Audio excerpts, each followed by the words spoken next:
الله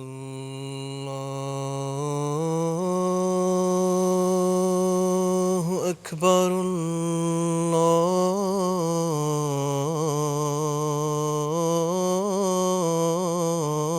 الله أكبر.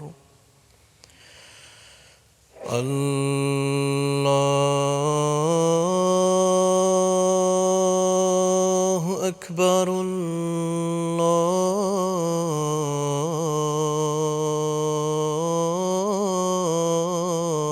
الله أكبر.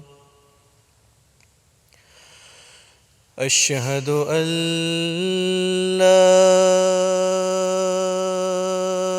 إله إلا الله. أشهد أن لا إله إلا الله.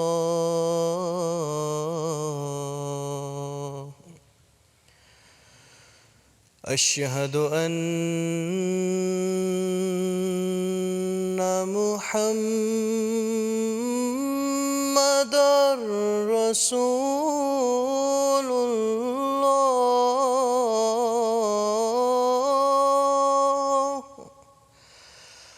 أشهد أن محمدًا رسول الله.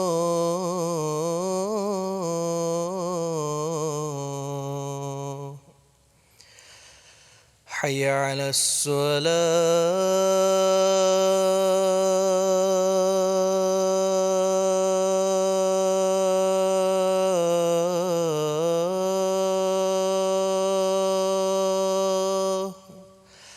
حي على الصلاة.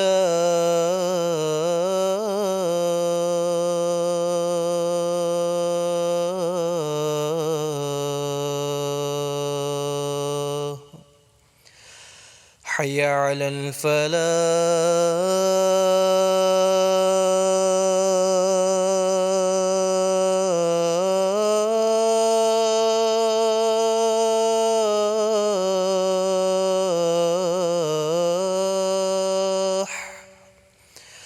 حي على الفلاح.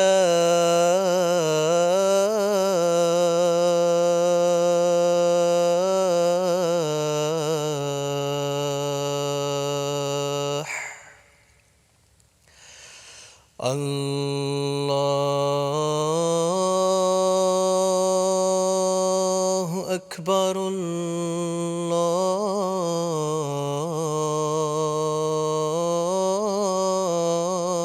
الله أكبر. لا إله إلا الله.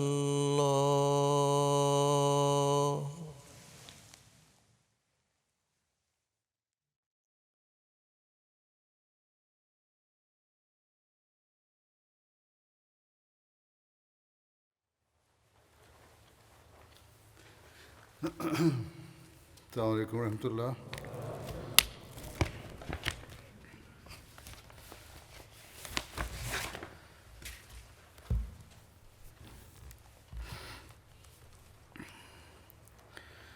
أشهد أن لا إله إلا الله وحده لا شريك له وأشهد أن محمدًا عبده ورسوله.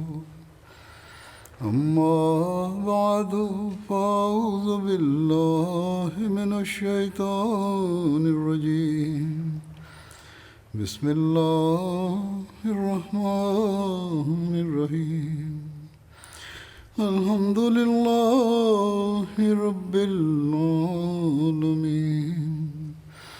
الرحمن الرحيم.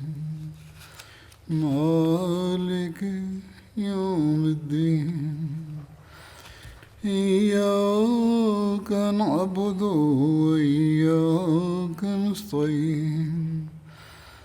اهدنا الصراط المستقيم صراط الذين أنعمت عليهم غير المغضوب عليهم ولا الضالين.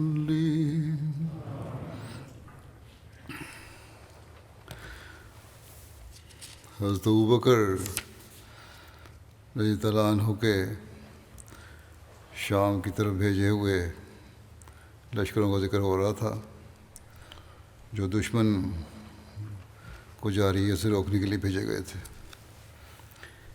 3 کا ذکر گزشتہ خطبے میں ہو چکا ہے. چوتھا لشکر حضرت عمر بن عاص کا تھا.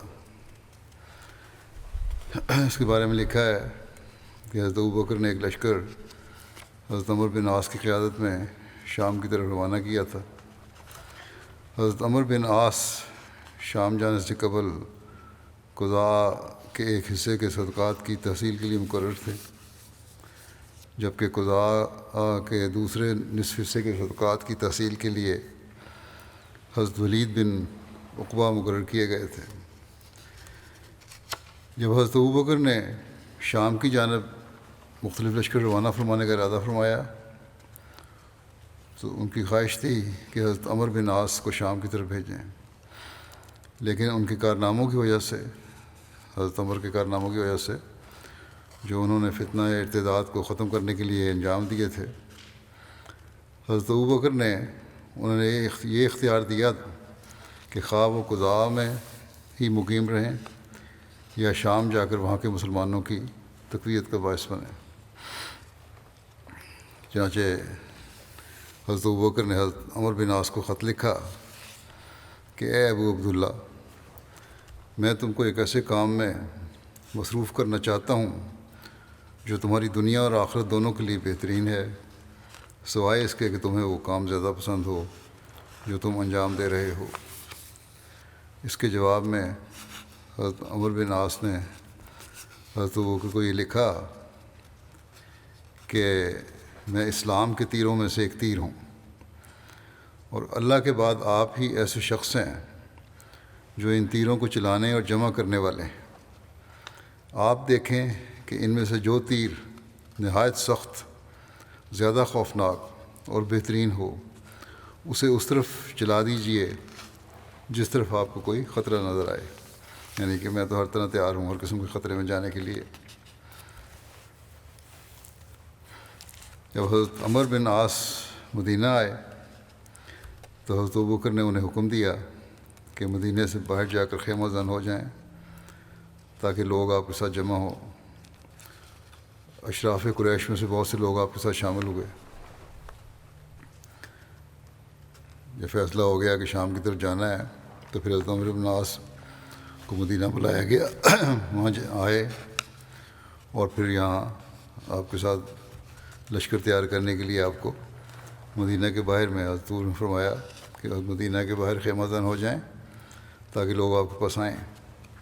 جب آپ نے روانہ ہونے کا ارادہ فرمایا تو حضرت ابوبکر آپ کو رخصت کرنے نکلے. فرمایا اے عمر، تم رائے و تجربہ کے مالک ہو اور جنگی بصیرت رکھتے ہو. تم اپنی قوم کے اشراف اور مسلم صلحاء کے ساتھ جا رہے ہو اور اپنے بھائیوں سے ملو گے، لہذا ان کی خیر خواہی میں کوتاہی نہ کرنا اور ان سے اچھے مشورے کو نہ روکنا، کیونکہ تمہاری رائے جنگ میں قابل تعریف اور انجام کار بابرکت ہو سکتی ہے.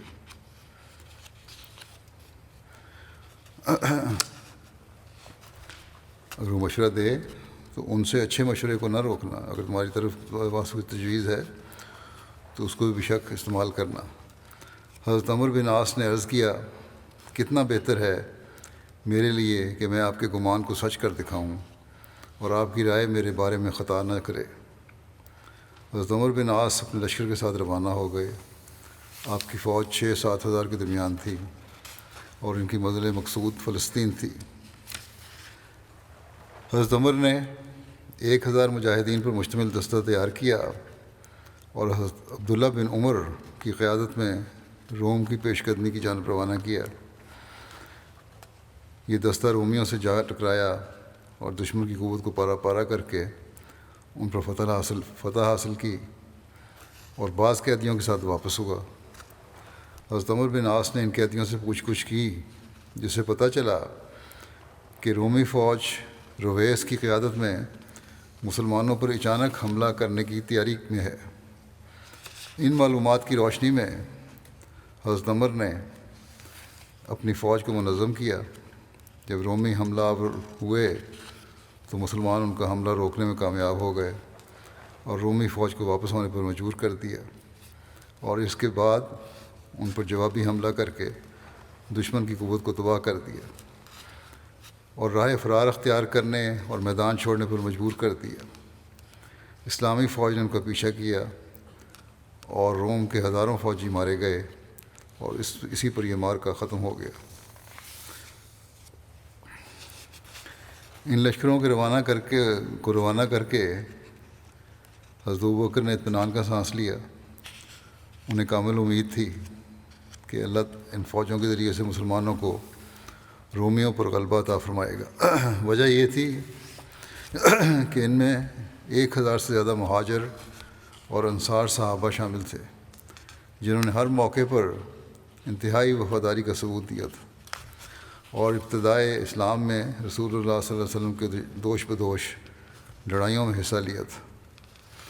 ان میں وہ اہل بدر بھی شامل تھے جن کے متعلق آپ نے اپنے رب کے حضور یعنی آپ صلی اللہ علیہ وسلم نے اپنے رب کے حضور یہ التجا کی تھی کہ اے اللہ، اگر آج تو نے اس چھوٹی سی جماعت کو ہلاک کر دیا تو آئندہ پھر کبھی زمین پر تیری پرستش نہیں کی جائے گی۔ پھر لکھا ہے کہ شاہ روم ہرقل ان دونوں فلسطین میں تھا۔ جب اسے مسلمانوں کی تیاریوں کی خبریں ملیں تو اس نے علاقے کے سرداروں کو جمع کیا اور ان کے سامنے جوشیلی تقریریں کر کے انہیں مسلمانوں کے خلاف جنگ کرنے پر آمادہ کیا۔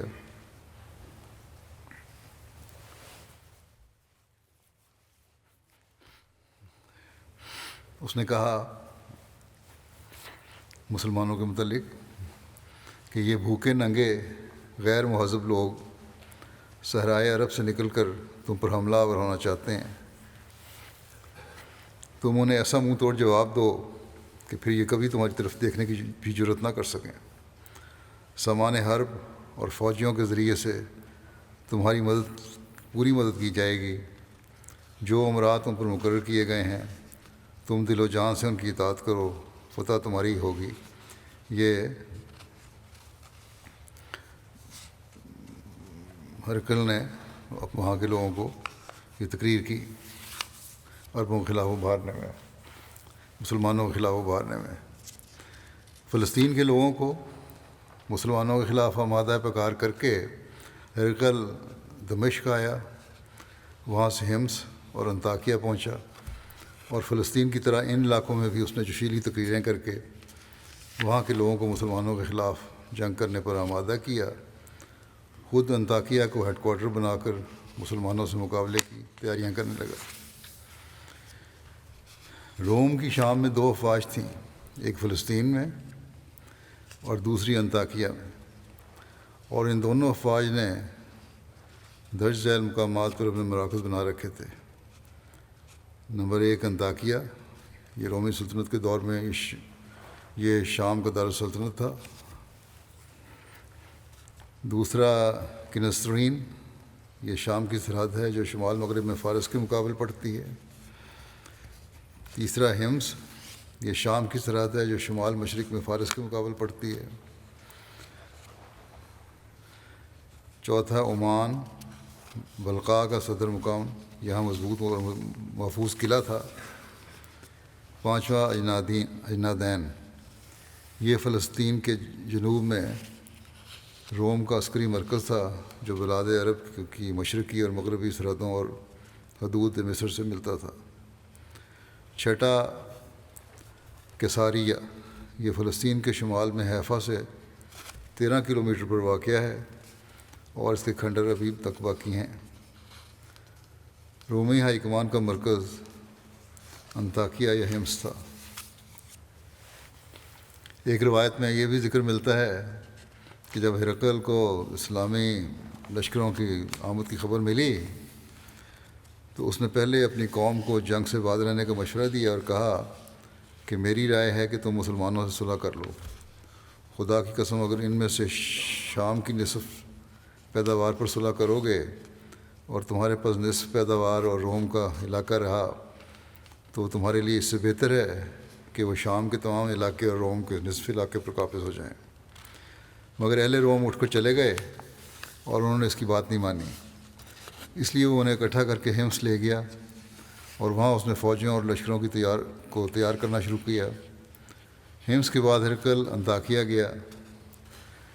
چونکہ اس کے پاس فوج بہت زیادہ تھی اس لیے اس نے یہ ارادہ کیا کہ مسلمانوں کے ہر لشکر کے مقابلے میں الگ الگ لشکر بھیجے تاکہ مسلمانوں کے لشکر کے ہر حصے کو اپنے مد مقابل کے ذریعے کمزور کر دے۔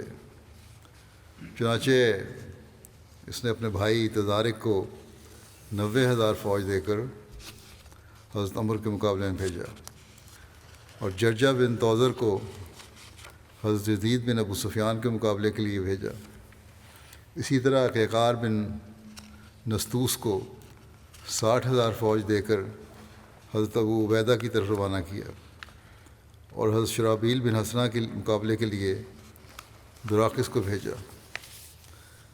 حضرت ابو عبیدہ بن جراح جب جابیہ کے قریب تھے تو ان کے پاس ایک آدمی خبر لے کر آیا کہ ہرقل انطاکیہ میں ہے اور اس نے تمہارے مقابلے کے لیے اتنا بڑا لشکر تیار کیا ہے کہ اس سے قبل ایسا لشکر اس کے آباء و اجداد میں سے کسی بھی اس میں سے بھی کسی نے تم سے پہلی قوموں کے مقابلے کے لیے تیار نہیں کیا تھا۔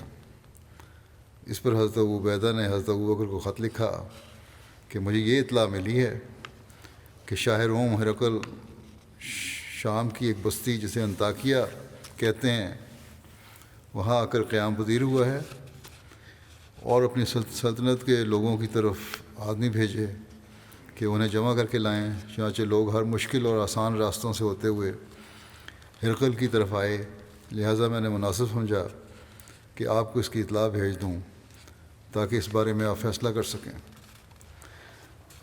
حضرت ابو بکر نے حضرت عبیدہ کی طرف جواباً لکھا کہ تمہارا خط مجھے ملا، میں نے اس کو سمجھا جو تم نے شاہ روم ہرقل کے متعلق تحریر کیا ہے۔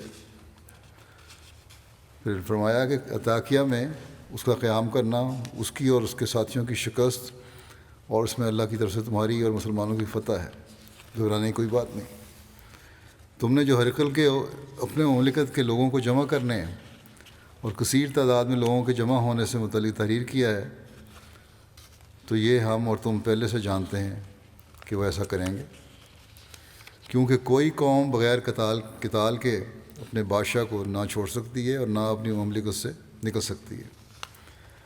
پھر آپ نے لکھا کہ الحمدللہ مجھے یہ معلوم ہے کہ ان سے لڑنے والے بہت سے مسلمان موت سے اسی قدر محبت رکھتے ہیں جس قدر دشمن زندگی سے محبت رکھتا ہے، اور اپنے قتال میں اللہ سے اجر عظیم کی امید رکھتے ہیں اور جہاد فی سبیل اللہ کے لیے اس سے زیادہ محبت رکھتے ہیں جتنے انہیں کنواری عورتوں اور قیمتی مال سے ہوتی ہے۔ ان میں سے ایک مسلمان جنگ کے وقت 1000 مشرکین سے بہتر ہے۔ تم اپنی فوج کے ساتھ ان سے ٹکراؤ اور جو مسلمان تم سے غائب ہیں اس کی وجہ سے پریشان نہ ہو۔ یقیناً اللہ جس کا ذکر بہت بلند ہے وہ تمہارے ساتھ ہے، اور اس کے ساتھ ساتھ میں تمہاری مدد کے لیے لوگوں کو بھیج رہا ہوں، یعنی اور فوج بھی بھیج رہا ہوں جو تمہارے لیے کافی ہوگی اور مزید کی انشاءاللہ خواہش نہ رہے گی۔ والسلام۔ اسی طرح حضرت عمر بن عاص کو بھی خط حضرت ابو بکر کو ملا۔ حضرت ابو بکر نے جواب دیتے ہوئے تعریف فرمایا کہ تمہارا خط مجھے موصول ہوا جس میں تم نے رومیوں کی فوج کے اکٹھی کرنے کا ذکر کیا ہے، تو یاد رہے اللہ تعالیٰ نے اپنے نبی صلی اللہ علیہ وسلم کے ساتھ کثرت فوج کی بنا پر ہمیں فتح و نصرت نہیں عطا کی۔ ہماری تو حالت یہ تھی کہ ہم رسول اللہ صلی اللہ علیہ وسلم کے ساتھ جہاد کرتے اور ہمارے پاس صرف 2 گھوڑے ہوتے اور اونٹ پر بھی باری باری سواری کرتے، احد کے دن ہم رسول اللہ صلی اللہ علیہ وسلم کے ساتھ تھے اور ہمارے پاس صرف ایک ہی گھوڑا تھا جس پر رسول اللہ صلی اللہ علیہ وسلم سوار تھے، لیکن اس کے باوجود اللہ تعالیٰ نے ہمیں ہمارے دشمن پر غلبہ عطا اللہ تعالیٰ ہمیں ہمارے دشمن پر غلبہ عطا فرماتا اور ہماری مدد کرتا تھا۔ امر، آپ نے فرمایا کہ امر یاد رکھو، اللہ کا سب سے بڑا مطیع وہ ہے جو معصیت سے سب سے زیادہ بغض رکھے۔ خود بھی اللہ کی اطاعت کرو اور اپنے ساتھیوں کو بھی اطاعت الہی کا حکم دو۔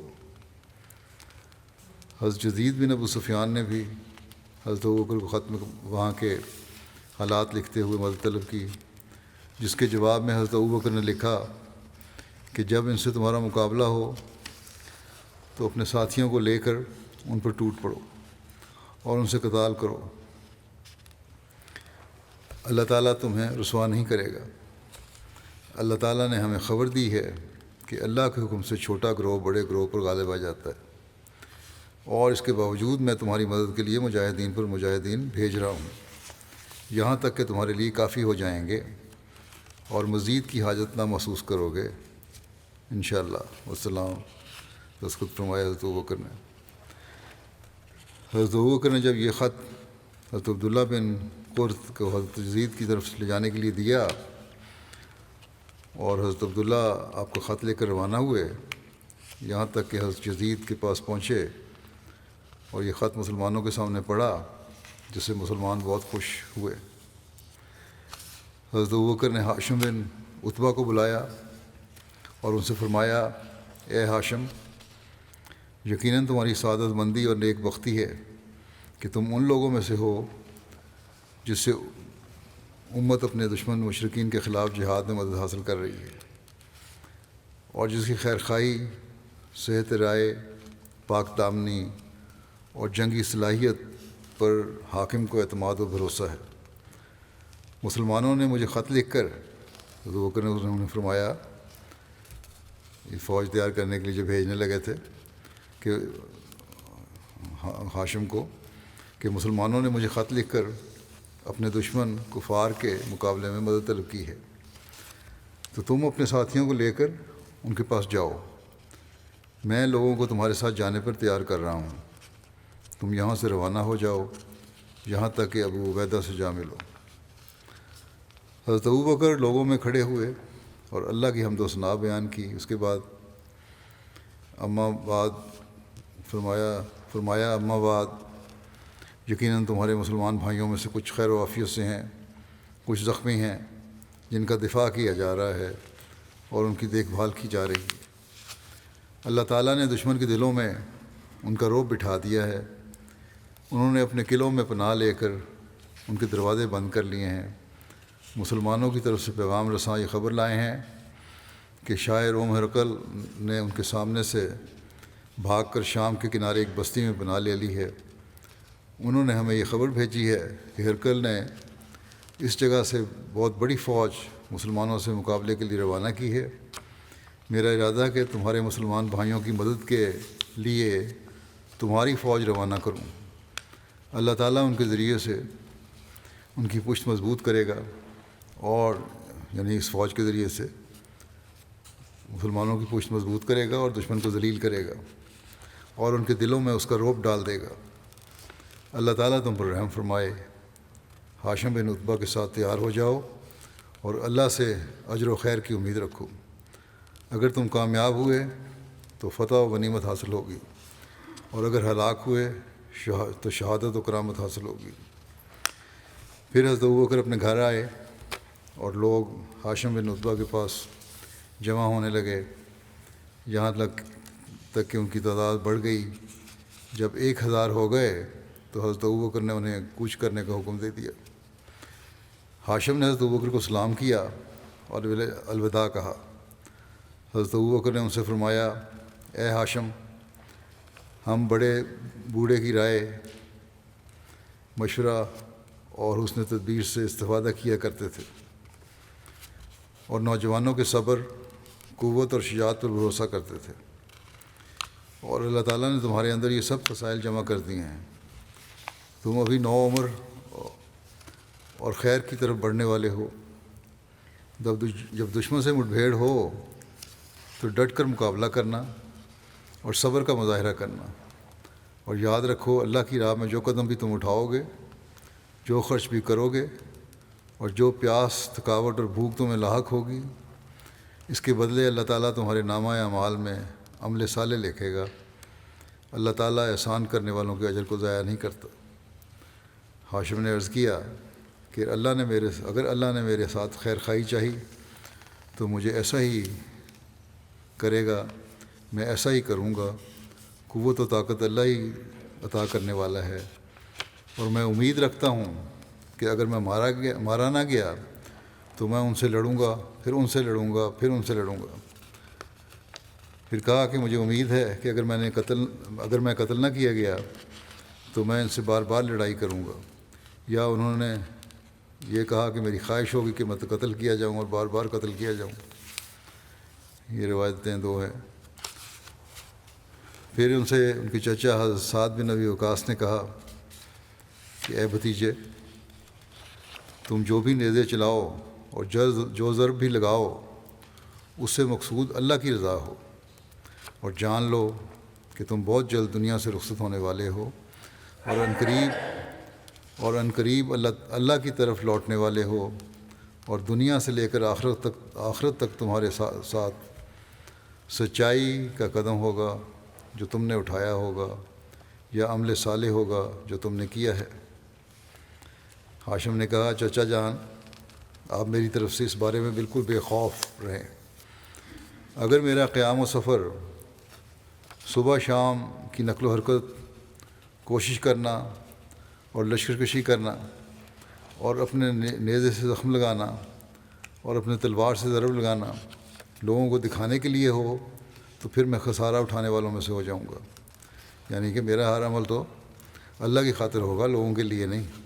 پھر حضرت ابوبکر کے پاس سے روانہ ہوئے اور حضرت ابو عبیدہ کا راستہ اختیار کیا، یہاں تک کہ ان کے پاس آ گئے۔ ان کے پہنچنے سے مسلمان خوش ہو گئے اور ایک دوسرے کو ان کی آمد کی خوشخبری سناتے۔ حضرت سعید بن عامر بن حذیم کو یہ خبر پہنچی کہ حضرت ابوبکر انہیں جہاد شام پر بھیجنا چاہتے ہیں۔ ایک اور لشکر تیار کر رہے تھے حضرت ابوبکر، ان کا خیال تھا، حضرت سعید بن عمیر کا خیال تھا کہ یہ ان کی سرکردگی میں جائے گا۔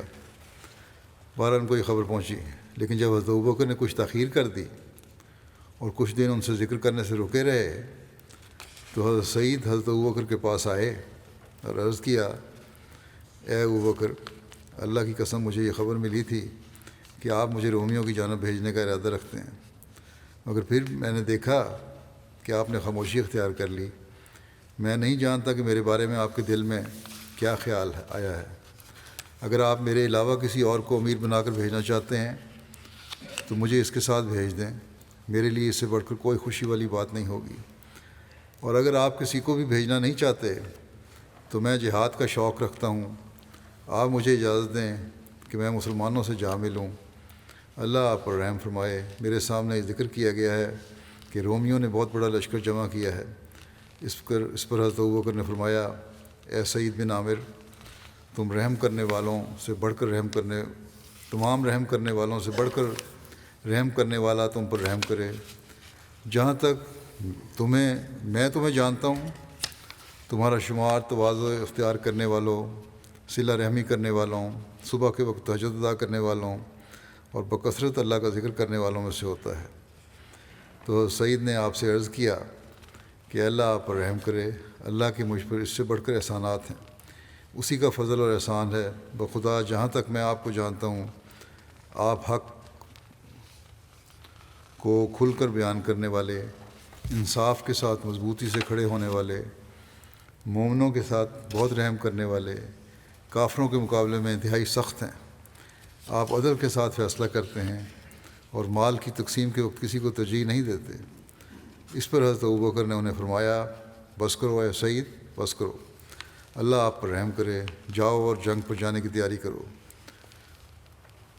میں شام میں موجود مسلمانوں کی طرف ایک لشکر بھیجنے والا ہوں اور اس پر تمہیں امیر مقرر کرتا ہوں۔ پھر آپ نے حضرت بلال کو حکم دیا کہ وہ لوگوں میں اعلان کریں۔ انہوں نے اعلان کیا، مسلمانوں، حضرت سعید بن عامر حزیم ہزیم کے ساتھ عامر بن ہزیم کے ساتھ شام کی مہم کے لیے تیار ہو جاؤ۔ چند دن میں ان کے ساتھ 700 افراد تیار ہو گئے، اور جب حضرت سعید نے کوچ کرنے کا ارادہ کیا تو حضرت بلال حضرت ابوبکر کی خدمت میں حاضر ہوئے اور عرض کیا کہ اے رسول اللہ کے خلیفہ، اگر اللہ کی تعالیٰ کی خاطر آزاد کیا تھا تاکہ میں اپنے نفس کا مالک رہوں اور نفع بخشیش کے سلسلے میں نقل و حرکت کروں، تو آپ مجھے اجازت دیں کہ میں اپنے رب کی راہ میں جہاد کروں۔ مجھے بیٹھے رہنے سے جہاد زیادہ محبوب ہے۔ حضرت ابوبکر نے فرمایا، اللہ گواہ ہے کہ میں نے تمہیں اسی کی خاطر آزاد کیا تھا، اور میں تم سے اس کے بدلہ کسی قسم کی جزا اور شکریہ کا تعلقار نہیں ہوں۔ یہ زمین بہت وسیع ہے، بس جس راستے کو تم پسند کرو اس پر چلو۔ حضرت بلال نے عرض کیا، اے صدیق، شاید آپ نے میری اس بات کا برا بنایا ہے اور آپ مجھ سے ناراض ہیں۔ حضرت ابوبکر نے فرمایا، نہیں بخدا، میں اس بات سے ناراض نہیں ہوں۔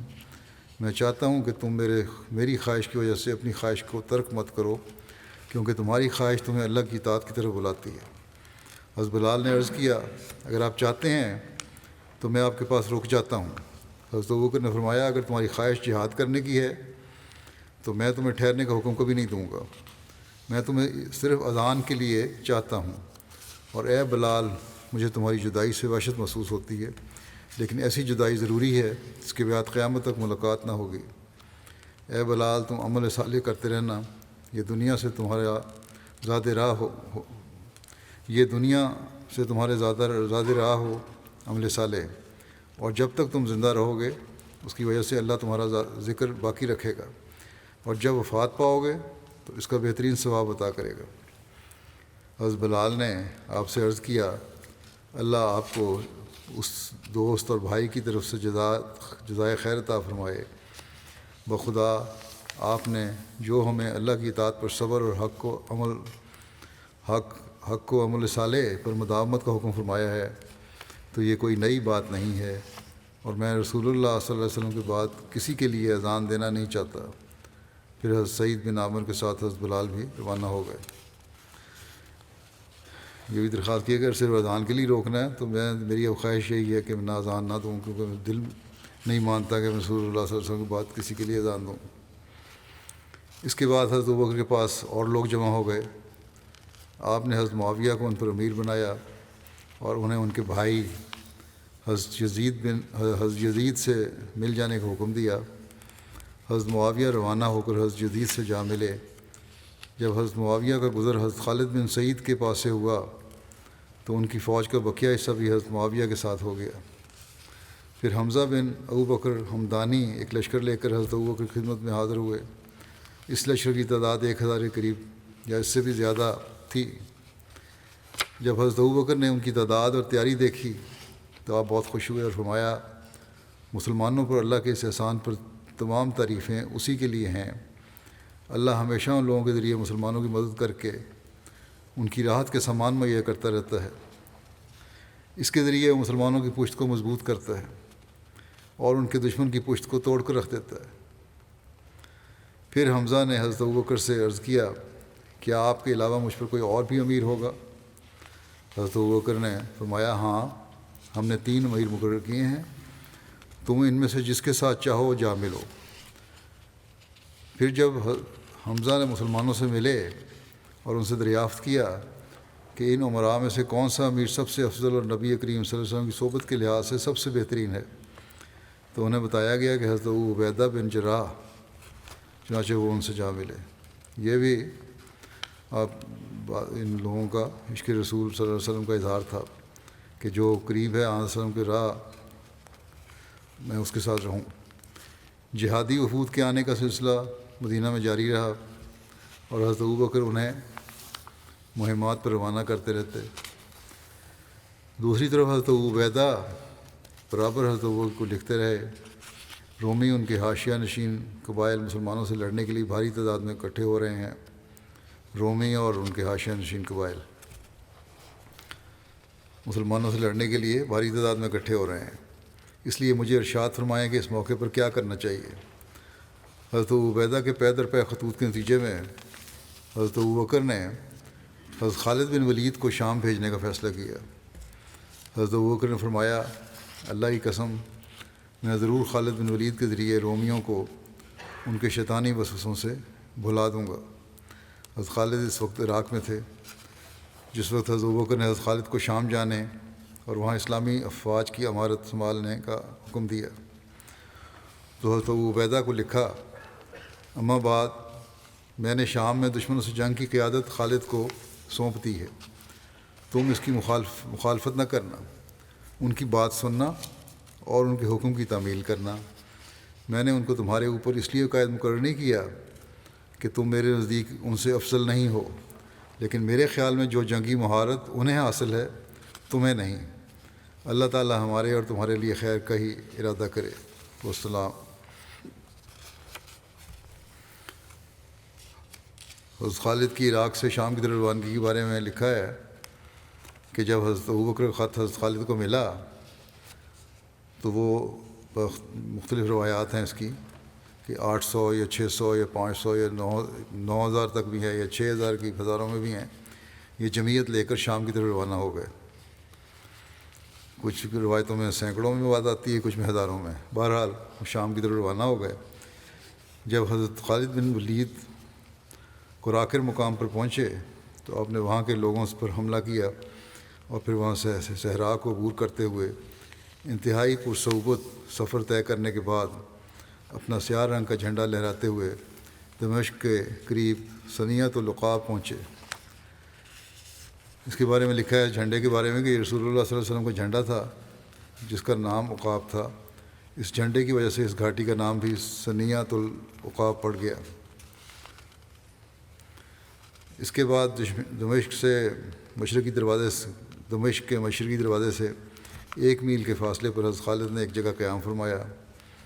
بعض روایات میں مذکور ہے کہ حضرت ابو عبیدہ آپ کو یہیں ملے تھے اور دشمن کا محاصرہ اصل میں اسی روز شروع ہوا تھا۔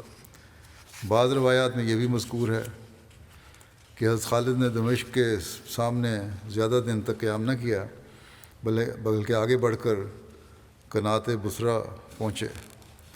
جب حضرت خالد بن ولید مسلمانوں کے ساتھ بصرہ پہنچے تو تمام لشکر یہاں جمع ہو گئے اور سب نے یہاں کی جنگ میں انہیں اپنا امیر بنا لیا۔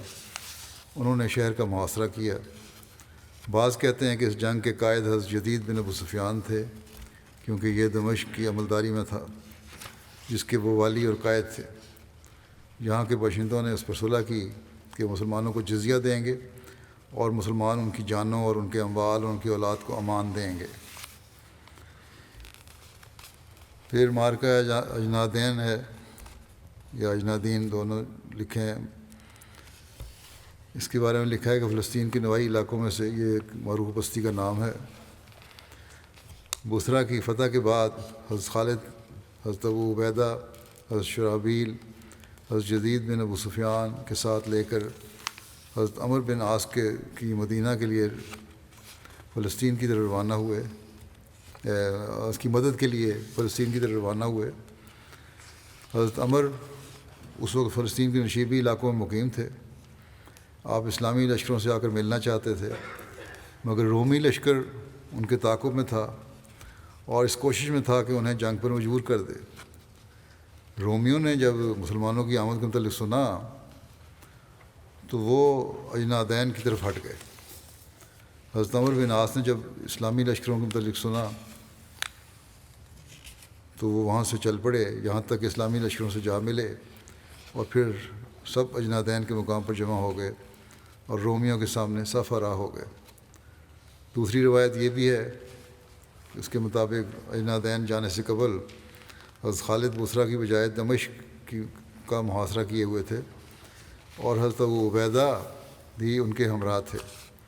اس محاصرے کے دوران ہرقل نے اہل دمشق کی مدد کے لیے ایک لشکر بھی بھیجا تھا جس کے ساتھ مسلمانوں کی جھڑپ ہوئی تھی، جو بہرحال بعد میں دمشق کی فتح کے ذیل میں بیان ہو جائے گی۔ بہرحال دمشق کے محاصرے کے دوران حضرت خالد اور حضرت ابو عبیدہ کو معلوم ہوا کہ حمص کے حاکم نے ایک لشکر اکٹھا کیا ہے تاکہ حضرت شرابیل بن حسنہ کا راستہ کاٹے جو کہ اس وقت بصرہ میں تھے، اور یہ کہ رومیوں کا ایک بڑا لشکر اجنادین کے مقام پر اترا ہے۔ اس خبر نے حضرت خالد اور حضرت ابو عبیدہ کو پریشان کر دیا کیونکہ آپ اس وقت اہل دمشق سے جنگ میں مصروف تھے۔ اس پر حضرت خالد اور حضرت ابو عبیدہ نے باہم مشورہ کیا۔ حضرت ابو عبیدہ نے کہا کہ میری رائے یہ ہے کہ ہم یہاں سے چلیں اور حضرت شرابیل تک پہنچ جائیں، اس سے قبل کے دشمن ان تک پہنچ جائے۔ حضرت خالد نے کہا کہ اگر ہم حضرت شرابیل کی طرف گئے تو اجنادین میں موجود رومی لشکر ہمارا پیچھا کرے گا، اس لیے میری رائے یہ ہے کہ ہم اسی بڑے لشکر کا قصد کریں جو کہ اجنادین میں موجود ہے، اور حضرت شرابیل کی طرف پیغام بھیج دیں اور انہیں دشمن کی ان کی طرف ہونے والی حرکت سے آگاہ کر دیں، اور انہیں کہیں کہ وہ اجنادین میں ہمارے ساتھ آ ملیں۔ اسی طرح ہم حضرت یزید بن ابو سفیان اور حضرت عمر کو بھی کہلا بھیجیں کہ وہ ہم سے اجنادین میں آ کر مل جائیں، پھر ہم اپنے دشمن سے مقابلہ کریں۔ اس پر حضرت ابو عبیدہ نے کہا کہ یہ رائے بہت عمدہ ہے، اللہ اس میں برکت رکھے، اس پر عمل کریں۔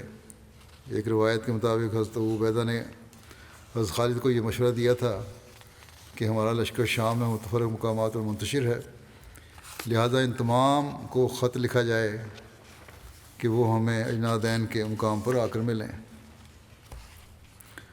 چنانچہ جب حضرت خالد نے دمشق سے اجنادین کی طرف جانے کا ارادہ کیا تو تمام امراء کو خط لکھ کر اجنادین میں جمع ہونے کا ارشاد فرمایا۔ حضرت خالد اور حضرت ابو عبیدہ بھی لوگوں کو لے کر دمشق کا محاصرہ چھوڑ کر اجنادین والوں کی طرف سرعت کے ساتھ نکل پڑے۔ حضرت ابو عبیدہ لشکر کے پچھلے حصے میں تھے۔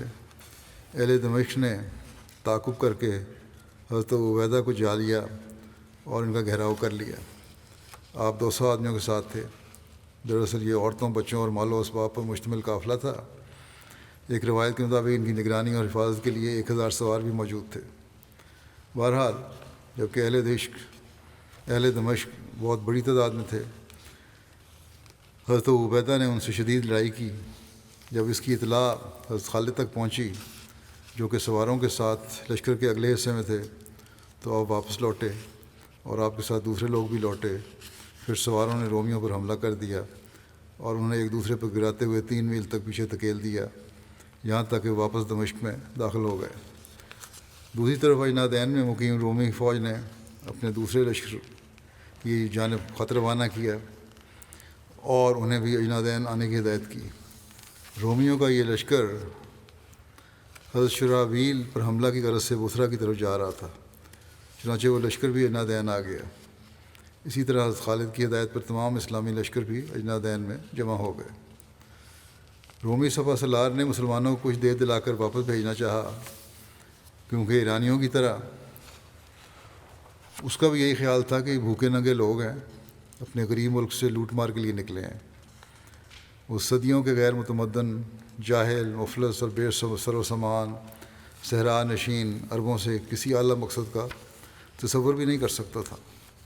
چنانچہ حضرت خالد کو یہ پیشکش کی کہ اگر وہ اور ان کی فوج واپس چلے جائیں تو ہر سپاہی کو ایک دستار، ایک جوڑا کپڑا اور ایک طلائی دینار دیا جائے گا۔ سپہ سالار کو 10 جوڑے کپڑے اور 100 طلائی دینار، اور خلیفہ کو 100 جوڑے کپڑے اور 1000 دینار۔ یہ انہوں نے کہا کہ ڈاکو لٹیرے ہیں، ان کو اتنا دو اور رخصت کر دو۔ حضرت خالد نے یہ سنا تو یہ پیشکش بڑی حقارت سے ٹکرا دی اور انتہائی سخت الفاظ میں کہا کہ رومیوں، ہم تمہاری خیرات کو حقارت سے ٹکراتے ہیں، کیونکہ جلدی ہی ہم تمہارے مال و دولت، تمہارے کنبوں اور تمہاری ذاتوں کے مالک بن جائیں گے۔ جب دونوں لشکر قریب ہو گئے تو رومیوں کے ایک سردار نے ایک عربی شخص کو بلا کر کہا کہ تم مسلمانوں میں داخل ہو جاؤ۔ وہ مسلمان نہیں تھا، عربی، اور ان میں 1 دن رات ٹھہرو، پھر میرے پاس ان کی خبریں لاؤ۔ وہ شخص لوگوں میں جا گھسا۔ عربی شخص ہونے کی وجہ سے کسی نے اس کو اجنبی نہ سمجھا وہ مسلمانوں کے درمیان 1 دن اور 1 رات مقیم رہا۔ پھر جب رومی سردار کے پاس واپس آیا تو اس نے پوچھا کیا خبر لائے ہو؟ اس نے کہا خبر کا پوچھتے ہو تو پھر یہ خبر یہ ہے کہ رات کو یہ لوگ رات کو عبادت گزار ہیں، رات کی عبادت کرنے والے ہیں، اور دن کو شاہ سوار۔ اپنے درمیان انصاف کو قائم رکھنے کی خاطر اگر ان کے بادشاہ کا بیٹا بھی چوری کرے تو اس کا ہاتھ کاٹ دیتے ہیں، اور اگر زنا کرے تو اس کو سنسار کر دیتے ہیں۔ رومی سردار نے اسے کہا کہ اگر تم مجھ سے سچ کہہ رہے ہو تو سطح زمین پر ان سے مقابلہ کرنے کی نسبت زمین کے اندر سما جانا بہتر ہے۔ میں چاہتا ہوں کہ اللہ مجھ پر بس اتنی عنایت کرے کہ مجھے اور انہیں اپنے حال پر چھوڑ دے، نہ ان کے خلاف میری مدد کرے اور نہ ہی میرے خلاف ان کی۔ تاریخ طبری میں یہ لکھا ہے۔ بہرحال صبح کے وقت لوگ ایک دوسرے کے قریب ہو گئے تو حضرت خالد نکلے اور لشکر کو ترتیب دیا۔ حضرت خالد لوگوں کے درمیان انہیں جہاد کی ترغیب دلاتے ہوئے چلتے جاتے تھے اور ایک جگہ نہ رکتے تھے، اور آپ نے مسلمانوں کی عورتوں کو حکم دیا کہ وہ مضبوطی سے ڈٹی رہیں اور لوگوں کے پیچھے کھڑی ہو جائیں، اللہ کو پکاریں اور اسی سے فریاد کرتی رہیں، اور جب کبھی مسلمانوں میں سے کوئی آدمی ان کے پاس سے گزرے تو وہ اپنے بچوں کو ان کی طرف بلند کریں اور ان سے کہیں کہ اپنی اولاد اور عورتوں کو بچانے کے لیے جنگ کرو۔ حضرت خالد ہر دستے کے پاس ٹھہرتے اور فرماتے اے اللہ کے بندو، اللہ کا تقوی اختیار کرو اور اللہ کے راستے میں اور ان لوگوں سے جنگ کرو جنہوں نے اللہ کا انکار کیا ہے، اور اپنی ایڑیوں کے بل پھر نہ جانا، اور تم اپنے دشمن سے مغلوب نہ ہونا بلکہ شیروں کی طرح پیش قدمی کرو یہاں تک کہ روب چھٹ جائے، اور تم آزاد معزز لوگ ہو۔ تمہیں دنیا بھی دی گئی ہے اور آخرت کا بدلہ بھی تمہارے لیے اللہ کے ذمہ واجب قرار دیا گیا ہے۔ دشمن کی کثرت جو تم دیکھ رہے ہو تمہیں خوف میں مبتلا نہ کرے، یقیناً اللہ اپنے عذاب اور سزا ان پر نازل کرنے والا ہے۔ حضرت خالد نے لوگوں سے فرمایا کہ جب میں حملہ کروں تو تم بھی حملہ کر دینا۔ اس کے بعد دونوں لشکروں میں شدید لڑائی ہوئی۔ حضرت سعید بن زید نے مسلمانوں کو اس طرح نصیحت کر کے جوش دلایا کہ اے لوگو، اللہ کے سامنے اپنی موت کو یاد رکھو اور جنگ سے بھاگ کر جہنم کے مستحق مت بنو۔ اے دین کی حفاظت کرنے والو اور اے قرآن کی تلاوت کرنے والو، صبر سے کام لو، صبر سے۔ رومیوں نے بھاگ کر جان بچائی۔ جب جنگ ہوئی، سخت جنگ ہوئی، رومیوں نے بھاگ کر جان بچائی۔ جب اپنے مقام پر پہنچ گئے تو وردان نے اپنی قوم کے سامنے تقریر کی اور کہا کہ اگر یہی حالت رہی تو یہ ملک و دولت تم سے چلی جائے گی۔ بہتر ہے کہ اب بھی اپنے دلوں کے زنگ کو دھو ڈالو۔ ہمارے دلوں میں خیال تک نہیں گزرا تھا کہ یہ چرواہے اور یہ بھوکے ننگے غلام عرب ہم سے لڑیں گے۔ ان کو کہہ تو خشک سالی نے ہماری طرف روانہ کیا، اور اب انہوں نے یہاں آ کر پھل کھائے، میوے کھائے، جو کی جگہ گندم کی روٹی مل گئی، سرکے کی جگہ شہد کھا رہے ہیں، انجیر، انگور اور عمدہ اشیاء سے لطف اٹھا رہے ہیں۔ پھر اس نے کچھ سرداروں سے رائے طلب کی تو ایک سردار نے یہ مشورہ دیا کہ اگر مسلمانوں کو شکست دینا چاہتے ہو تو ان کے امیر کو کسی ہیلے اور بہانے سے، دھوکے سے بلا کر قتل کر دو تو باقی سب لوگ بھاگ جائیں گے۔ تم پہلے قوم کے 10 سپاہیوں کو بھیجو کہ وہ گھات لگا کر بیٹھ جائیں، اور پھر مسلمانوں کے امیر کو اکیلے گفتگو اور مذاکرات کے لیے بلاؤ۔ جب وہ بات چیت کی غرض سے آئے تو گھات لگائے ہوئے سپاہی دھاوا بول کر اسے قتل کر دیں۔ چنانچہ رومیوں کے امیر نے ایک فصیح و بلیغ شخص کو حضرت خالد کے پاس بھیجا۔ قاصد جب مسلمانوں کے پاس پہنچا تو زور سے آواز دی کہ اے عرب، کیا خون ریزی اور اس قتل پر بس نہیں کرتے ہو؟ ہم نے صلح کی ایک تجویز سوچی ہے، لہذا مناسب ہے کہ تمہارا سردار مجھ سے گفتگو کے لیے آگے آ جائے۔ حضرت خالد آگے آئے اور اس سے کہا کہ تو جو پیغام لایا ہے اسے بیان کر، مگر سچائی کو مد نظر رکھنا۔ اس نے کہا کہ میں اس غرض سے حاضر ہوا ہوں کہ ہمارا امیر خون ریزی کو پسند نہیں کرتا۔ اب تک جو لوگ قتل ہوئے ہیں ان کو اس پر غم ہے، اس لیے ان کی یہ رائے ہے کہ تم لوگوں کو کچھ مال دے کر ایک معاہدہ کریں تاکہ جنگ بندی ہو جائے۔ دوران گفتگو اللہ تعالیٰ نے اس جو قاصد آیا تھا اس کے دل میں ایسا رعب ڈالا کہ اس نے حضرت خالد سے اپنے اہل و عیال کی حفاظت کے بدلے اپنے سردار کا پورا منصوبہ حضرت خالد کے سامنے بیان کر دیا. جو سارا منصوبہ اس کو پتہ تھا کس طرح چھپ کے حملہ کرنا ہے حضرت خالد پہ. حضرت خالد نے فرمایا کہ اگر تم نے غداری نہیں کی تو میں تجھے اور تیرے اہل و عیال کو امان دیتا ہوں. پھر وہ واپس چلا گیا اور اپنے سردار کو جا کر بتایا کہ حضرت خالد اس سے بات چیت کے لیے تیار ہے.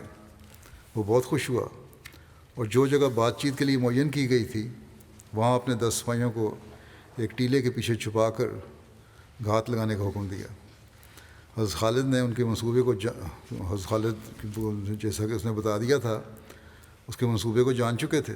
چنانچہ آپ نے حضرت زرار سمیت 10 مسلمانوں کو اس مقام کی طرف بھیجا جہاں دشمن گھات لگائے ہوئے تھا. مسلمانوں نے اس جگہ پہنچ کر رومی سپاہیوں کو جا لیا اور سب کو قتل کر کے خود ان کی جگہ بیٹھ گئے. حضرت خالد رومیوں کے امیر سے بات چیت کے لیے چلے گئے. دونوں طرف کی فوجیں بالکل ایک دوسرے کے مقابل تیار کھڑی تھیں. رومی امیر بھی وہاں پہنچ گیا. حضرت خالد نے اس سے گفتگو کرتے ہوئے فرمایا اگر تم اسلام قبول کر لو تو تم ہمارے بھائی بن جاؤ گے ورنہ جزیہ دو یا لڑائی کے لیے تیار ہو جاؤ. رومی امیر کو گھات لگائے ہوئے سپاہیوں پر بھروسہ تھا. چنانچہ وہ ایک دم حضرت خالد پر تلوار سے حملہ آور ہوا اور آپ کے دونوں بازوؤں کو پکڑ لیا. حضرت خالد نے بھی اس پر حملہ کیا. رومی امیر نے اپنے آدمیوں کو آواز دی کہ جلدی دوڑو، میں نے مسلمانوں کے امیر کو پکڑ لیا ہے. ٹیلے کے پیچھے صحابہ کرام نے یہ آواز سنی تو تلواریں سونت کر اس کی طرف لپکے. وردان پہلے تو یہ سمجھا کہ یہ میرے آدمی ہیں، مگر جب حضرت زرار پر نظر پڑی تو بدحواس ہو گیا. اس کے بعد حضرت زرار اور دوسرے سپاہیوں نے مل کر اس کا کام تمام کر دیا. جب رومیوں کو اپنے امیر کی موت کی خبر ہوئی تو ان کے حوصلے پست ہو گئے. اس کے بعد لوگ ایک دوسرے پر چپٹ پڑے اور لڑائی شروع ہو گئی. رومیوں کے ایک اور سردار نے مسلمانوں کی لڑائی کا حال دیکھا تو اپنے لوگوں سے کہا کہ میرے سر کو کپڑے سے باندھ دو. انہوں نے اس سے پوچھا کیوں؟ اس نے کہا کہ آج کا دن بڑا منحوس ہے، میں اس کو دیکھنا نہیں چاہتا. میں نے دنیا میں آج تک ایسا سخت دن نہیں دیکھا. راوی کہتے ہیں کہ جب مسلمانوں نے اس کا سر قلم کیا تو وہ کپڑے میں لپٹا ہوا تھا. اس جنگ میں رومیوں کی تعداد 1,00,000 کے قریب تھی. مسلمانوں کی تعداد 30,000 اور ایک روایت کے مطابق 35,000 تھی. اس جنگ میں 3,000 رومی مارے گئے اور 3,000 رومی مارے گئے اور ان کا شکست خوردہ لشکر دیگر کئی شہروں میں پناہ لینے پر مجبور ہوا. اجنادین کی فتح کے بعد حضرت خالد بن ولید نے حضرت ابوبکر کو ایک خط کے ذریعے یہ خوشخبری سنائی. اس کا متن اس طرح ہے کہ السلام علیکم، میں آپ کو خبر دے رہا ہوں کہ ہماری اور مشرکین کی جنگ ہوئی اور انہوں نے ہمارے مقابلے میں بڑے بڑے لشکر اجنادین میں جمع کر رکھے تھے. انہوں نے اپنی سلیبیں بلند کی ہوئی تھیں اور کتابیں اٹھائی ہوئی تھیں اور انہوں نے اللہ کی قسم کھا رکھی تھی کہ وہ فرار اختیار نہیں کریں گے یہاں تک کہ ہمیں فنا کر دیں یا ہمیں اپنے شہروں سے نکال باہر کریں. اور ہم بھی اللہ پر پختہ یقین اور اس پر توکل کرتے ہوئے نکلے. پھر ہم نے کسی قدر ان پر نیزوں سے وار کیا، پھر ہم نے تلواریں نکال لیں اور ان کے ذریعے دشمن پر اتنی دیر تک ضربیں لگائیں جتنی دیر میں اونٹ کو ذبح کر کے تیار کیا جاتا ہے. پھر اللہ نے اپنی مدد نازل کی اور اپنا وعدہ پورا کر دیا اور کافروں کو شکست دی. اور ہم نے انہیں ہر کشادہ راستے، ہر گھاٹی اور ہر نشیبی جگہ پر موت کے گھاٹ اتارا. اپنے دین کو غلبہ عطا کرنے اور اپنے دشمن کو ذلیل کرنے اور اپنے دوستوں سے عمدہ سلوک کرنے پر تمام تعریفیں اللہ ہی کے لیے ہیں. جب یہ خط حضرت ابوبکر کے سامنے پڑھا گیا تو اس وقت آپ مرض الموت میں مبتلا تھے. آپ کو اس فتح نے خوش کر دیا اور آپ نے فرمایا الحمدللہ، تمام تعریفیں اللہ کے لیے ہیں جس نے مسلمانوں کی مدد کی اور اس سے میری آنکھوں کو ٹھنڈا کر دیا. اجنادین کی جنگ کے بارے میں یہ بھی ابہام ہے کہ کب ہوئی. بعض کے نزدیک تو یہ حضرت عمر کے زمانے میں ہوئی تھی. اس بارے میں جو ایک وضاحت ہے بھی کر دیتا ہوں. جیسا کہ یہ سوال اٹھتا ہے کہ کب ہوئی، مختلف روایات ہیں. ایک روایت کے مطابق یہ جنگ 13 ہجری میں حضرت ابوبکر کی وفات سے 24 دن یا 20 دن یا 34 دن پہلے لڑی گئی. اور بعض مورخین کے نزدیک یہ جنگ حضرت عمر کے زمانہ خلافت میں 15 ہجری میں لڑی گئی. تو بہرحال ہمارے جو تحقیق کرنے والے ہیں ان کی جو تحقیق ہے اور ان کا خیال ہے یہ صحیح لگتا ہے یہ خیال کہ غالب امکان یہی ہے کہ اجنادین کے مقام پر 2 مرتبہ جنگ ہوئی ہو. پہلی بار حضرت ابوبکر کے دور خلافت میں اور دوسری بار حضرت عمر کے دور خلافت میں، کیونکہ بعض کتب پہ تاریخ میں دونوں مواقع پر اسلامی افواج الگ الگ بیان ہوئی ہیں. 13 ہجری میں ہونے والی جنگ کے سپہ سالار حضرت خالد بن ولید تھے اور 15 ہجری میں ہونے والی جنگ کے سپہ سالار حضرت عمر بن عاص تھے. اور اللہ بہتر جانتا ہے، واللہ عالم. فتح دمشق کے بارے میں تفصیلات ہیں، وہ انشاءاللہ آئندہ.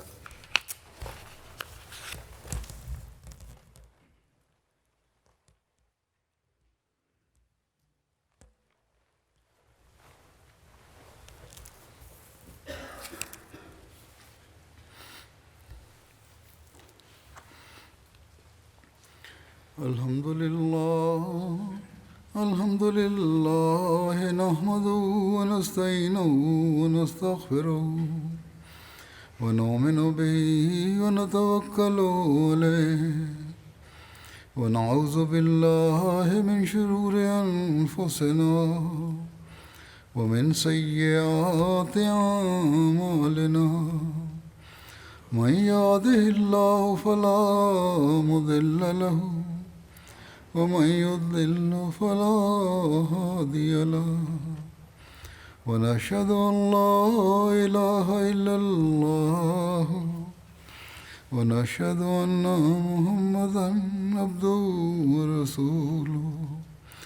عباد الله رحمكم الله، إن الله يأمر بالعدل والإحسان وإيتاء ذي القربى وينهى عن الفحشاء والمنكر والبغي يعظكم لعلكم تذكرون. اذكروا الله يذكركم وادعوه يستجب لكم ولذكر الله أكبر.